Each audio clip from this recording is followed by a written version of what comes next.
So আজি আমি discuss কৰিম এটা চেপ্টাৰ বহুত বেছি ইম্পৰ্টেন্ট ক্লাস 10 ৰ চেপ্টাৰ নাম্বাৰ কিমান 10 মানে লাইট ৰিফ্লেকশন এন্ড ৰিফ্ৰেকশন অৰ্থাৎ পোহৰ প্ৰতিফলন আৰু প্ৰতিসৰণ মই লিখি থোৱা আছে তোমালোকে দেখিছা হয়নে এতিয়া এই চেপ্টাৰটো আমি কি পঢ়িম আৰু এই চেপ্টাৰটো আমাৰ ইম্পৰ্টেন্স কি মই সেই বস্তুটো প্ৰথম তোমালোকক বুজাইছো প্ৰথম ইয়াত লাইটৰ কথা আছে লাইট মানে আমি সকলোৱে জানো যে এটা কি হয় সোৰ্স অফ এনাৰ্জি হয়নে যেটো এনাৰ্জি নহলে আজি দিনত আমি জীয়াই থকাটো অসম্ভৱ হৈ পৰিব গতিকে এই লাইট নো কি হয় এই লাইটৰ নো যেতিয়া সোৰ্স এটা বা লাইট এটা আহে সেই লাইটটো অহাৰ পাছত কেনেকেনো লাইটৰ কি তোমাৰ ফেনোমেনা আছে বুজি পাইছানে কথাটো সেই গুটেই পৰিঘটনাবোৰ আমি ইয়াতে ডিসকাস কৰিম চেপ্টাৰটো আৰু লাইটৰ দুটা মোস্ট ইম্পৰ্টেন্ট কনসেপ্ট ডিসকাস কৰিম ইয়াতে সেই দুটা কনসেপ্ট হৈছে ৰিফ্লেকশন আৰু ৰিফ্ৰেকশন অৰ্থাৎ ৰিফ্লেকশন মানে কোৱা হয় প্ৰতিফলন আৰু ৰিফ্ৰেকশন মানে কোৱা হয় প্ৰতিসৰণ এটা তোমালোকে মন কৰা এটা বস্তু যেতিয়া আমি কিবা এটা সোৰ্সৰ পৰা যেতিয়া লাইটটা আহে তেতিয়া আমি লাইটটো কোবাত পৰাৰ পাছত কিবা সাৰফেস এটা যেতিয়া লাইটটো খুন্দা খাইহি খুন্দাৰ হোৱাৰ পাছত আমি দেখিছো যে লাইটটো তোমাৰ বেলেগ এটা মানে হেৰিয়ালে বাউন্স হৈ পেলাই গুচি যায় এটা সোৰ্সৰ পৰা লাইটটো আহিছে আহি পেলাই ইয়াতে পৰিছে কি নহয় খুন্দা খাই পেলাই সেই লাইটৰ এইটো কি হৈছে বাউন্স কৰি পেলাই বেলেগলৈ গুচি গৈছে আমি সাধাৰণতে দেখি থাকো হয় নহয় এটা তোমালোকে এইটো ইনসিডেন্ট তোমালোকে চাগে মন কৰিছা যে স্কুলতে হওক বা কোবতে হওক এটা চাইনিজ এটা সাৰফেস এটা থাকে পুৰা জিলিকি থকা এটা সাৰফেস এটা আমি লওঁ সূৰ্যৰ পৰা পোহৰটো আহি আছে আমি যদি সেই আইনাখনেই হওক বা সেই চাইনিজ সাৰফেসটোই হওক বা স্কুলৰ এনেকুৱা ওয়াচবোৰে হওক তুমি যদি পাতি দিয়া কি হৈ যায় সেই লাইটৰ ৰেটো আহি পেলাই ইয়াত পৰেহি পৰি পেলাই সেই ৰেটো বাউন্স কৰি পেলাই আকৌ বেলেগ এটা সাৰফেসত লাইছে লগৰ কাৰবাক এনেকে কৰি পেলাই তো তোমালোকে পাইছা চাগে লাইটৰ ৰেটা আহি আছে এনেকে গ্লাছখন দি দিছা বেলেগৰ মুখত পৰিছে বাউন্স কৰিছে সেই যে যেটো ফেনোমেনা এইটো যদি আমি সূৰ্যৰ পোহৰ বুলি ধৰি লওঁ সূৰ্য বুলি ধৰি লৈছো সূৰ্যটো হৈছে আমাৰ কাৰণে এটা সোৰ্স লাইটৰ আল্টিমেট সোৰ্স হৈছে কি সান মনত ৰাখিবা গতিকে ইয়াৰ পৰা যেতিয়া আহিছে ৰেডাল যেতিয়া আহিছে আহি পেলাই ইয়াতে যদি আমাৰ কিবা এটা সাৰফেস থাকে চাইনি সাৰফেসটা আছে ইয়াতে ধুনিয়া উজ্জ্বল এটা আমাৰ পৃষ্ঠটা আছে এই ৰেডাল আহি পৰাৰ পাছত ই কি হ'ব বাউন্স কৰি পেলাই এনেকৈ গুচি যাব গতিকে এই যেটো সিস্টেম হৈছে এই সিস্টেমটোকে কোৱা হয় পোহৰৰ প্ৰতিফলন বা ৰিফ্লেকশন অফ লাইট গতিকে তোমালোকে ৰিফ্লেকশনৰ মই ভাবিছো কনসেপ্টটো ক্লিয়াৰ হৈ গৈছে এতিয়া আমি ইয়াতে এই চেপ্টাৰটোত কি পঢ়িম আমি ইয়াতে মিৰৰৰ কথা পঢ়িম আৰু লেন্সৰ কথা পঢ়িম মেইনলি কিহৰ কথা পঢ়িম ৰিফ্লেকশনটো ক'ত হয় ৰিফ্লেকশনবোৰ হয় মিৰৰত হয় কিহত হয় মিৰৰ বা চাইনিজ সাৰফেসবোৰত ৰিফ্লেকশনবোৰ হয় বুজি পাইছানে কথাটো আৰু এই যিবোৰ মিৰৰ আছে মিৰৰবোৰৰ কথা আমি এটা ভালকে ডিসকাস কৰিম যে কোনখন মিৰৰতনো কেনেকুৱা ধৰণৰ ৰিফ্লেকশন হয় সেই গোটেই কনসেপ্টবোৰ আমাৰ চেপ্টাৰটোত আছে এতিয়া মিৰৰ বুলি যদি তোমালোকে কোৱা দুটা টাইপৰ মেইনলি মিৰৰ আছে এটা মিৰৰ কোৱা হয় মিৰৰ মানে হৈছে অসমীয়াত ক'বলৈ গ'লে অসমীয়াত কি বুলি কোৱা হয় দাপোন বুলি কোৱা হয় মিৰৰ অসমীয়াটো হৈছে দাপোন বুজি পাইছানে কথাটো গতিকে মিৰৰ যদি আমি কম মিৰৰ দুটা টাইপৰ আছে এখন মিৰৰ নাম হৈছে প্লেন মিৰৰ যাক কোৱা হয় সমতল দাপোন বুলি অসমীয়াত কি বুলি কোৱা হয় সমতল দাপোন বুলি কোৱা হয় প্লেন মিৰৰ বুজি পাইছা আৰু আনখন যিখন মিৰৰ সেই মিৰৰখনৰ নাম হৈছে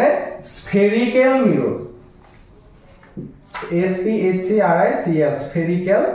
মিৰৰ যাক আমাৰ অসমীয়াত কোৱা হয় গোলাকাৰ দাপোন কি বুলি কোৱা হয় গোলাকাৰ দাপোন গতিকে মিৰৰ বুলি যেতিয়া আমি কওঁ মিৰৰ মানে কি য'ত ৰিফ্লেকশন হ'ব বা য'ত প্ৰতিফলন হ'ব তাকেটো মিৰৰ বুলি কয় আৰু মিৰৰ যদি আমি ব্ৰডলি ক্লাছ গিটা যদি চাওঁ কি ভাগত মিৰৰ ভাগ হৈছে দুটা ভাগতে মিৰৰ ভাগ হৈছে এটা হৈছে প্লেন মিৰৰ যাক সমতল দাপোন বুলি কয় আনটো হৈছে স্ফেৰিকেল মিৰৰ যাক গোলাকাৰ দাপোন বুলি কয় এতিয়া এই চেপ্টাৰটো তোমালোকৰ প্লেন মিৰৰটো কেনেকৈ ৰিফ্লেকশন হ'ব বা গোলাকাৰ বা স্ফেৰিকেল মিৰৰটো কেনেকৈ ৰিফ্লেকশন হ'ব সেই গোটেই ঘটনাখিনি চেপ্টাৰটোত ভালকৈ দি থোৱা আছে ডিটেইলছত বুজি পাইছানে কথাটো আৰু এই স্ফেৰিকেল মিৰৰ বা গোলাকাৰ দাপোন যদি আমি ভাগ কৰো ইও দুটা ভাগত ভাগ হ'ব এটা হৈছে আমাৰ কাৰণে কনভেক্স মিৰৰ এটা হৈছে আমাৰ কাৰণে কনভেক্স মিৰৰ যাক কোৱা হয় উত্তল দাপোন আৰু আনটো আমাৰ কাৰণে হৈছে কনকেভ মিৰৰ কি হৈছে কনকেভ মিৰৰ গতিকে কনকেভ মিৰৰক কি বুলি কোৱা হয় অবতল দাপোন বুলি কোৱা হয় অসমীয়াত কোৱা হয়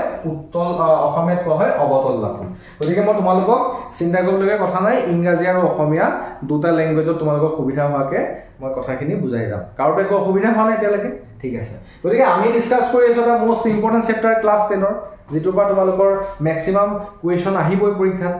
বুজি পাইছা চেপ্টাৰৰ নাম আছে লাইট ৰিফ্লেকশন এণ্ড ৰিফ্ৰেকশন আৰু আমি ডিসকাস কৰি আছো এটা লাইটৰ দুটা ঘটনাৰ কথা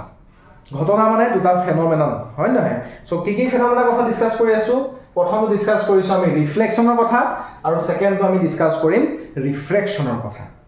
এটা তোমালোকে ইমান এটা আইডিয়া পাইছা যে ৰিফ্লেকশনটো কি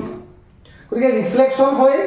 কাক ৰিফ্লেকশন বুলি কোৱা হয় যেতিয়া ৰে এটা আহি পেলাই যিকোনো সোৰ্সৰ পৰা ৰে এটা আহি পেলাই এটা প্লেন সাৰফেস এখনত বা কি তোমাৰ স্মুথ সাৰফেস এখনত প্লেন নহব পাৰে দেই সব সময়তে স্মুথ সাৰফেস এখনত বা শাইনি সাৰফেস এখনত যেতিয়া আহি পেলাই উজ্জ্বল যেতিয়া সাৰফেস এখনত আহি ৰেটো পৰি পেলাই কি বাউন্স বেক কৰি যায় অৰ্থাৎ কি খুন্দা খাই পেলাই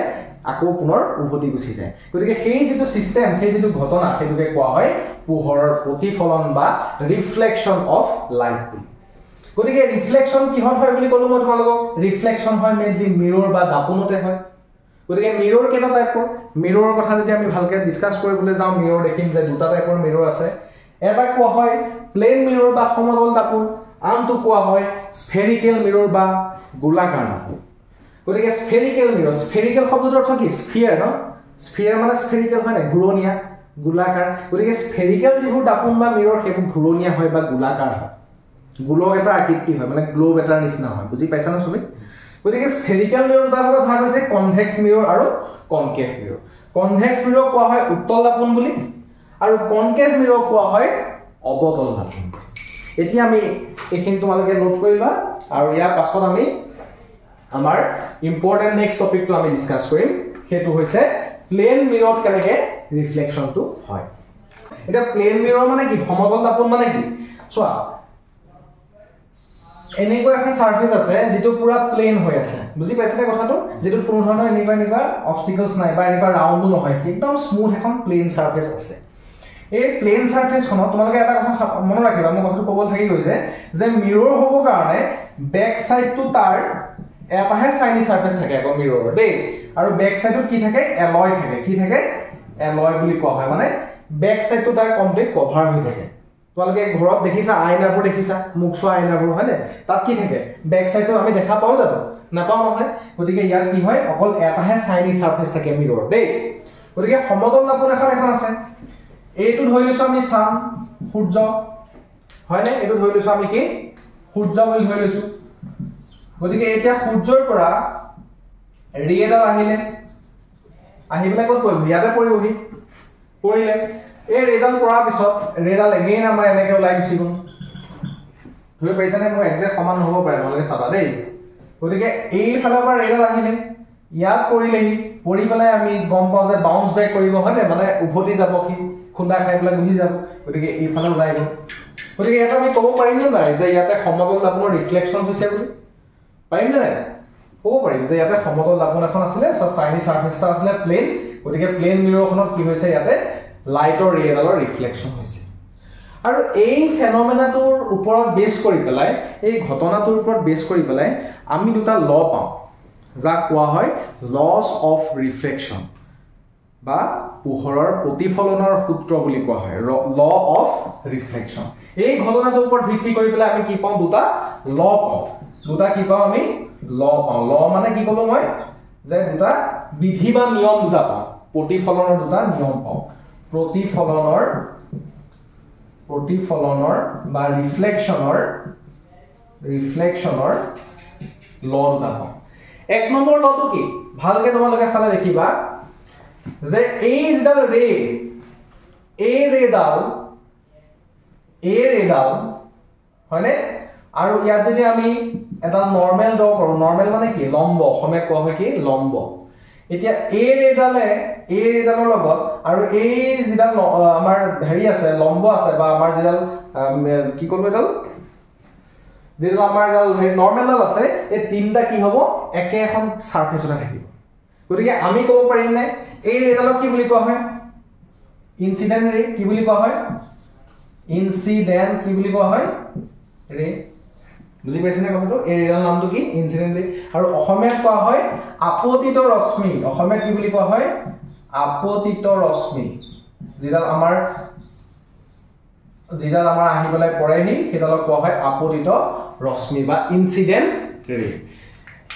ইনসিডেন্ট আহি পেলাই পৰি পেলাই কি ৰিফ্লেকশন হৈ পেলাই ওলাই গৈছি গল গতিকে এই ৰেলক কি বুলি কোৱা হ'ব ৰিফ্লেক্টেড ৰে কি বুলি কোৱা হ'ব ৰিফ্লেক্টেড ৰে বা অসমীয়াত কি বুলি কোৱা হ'ব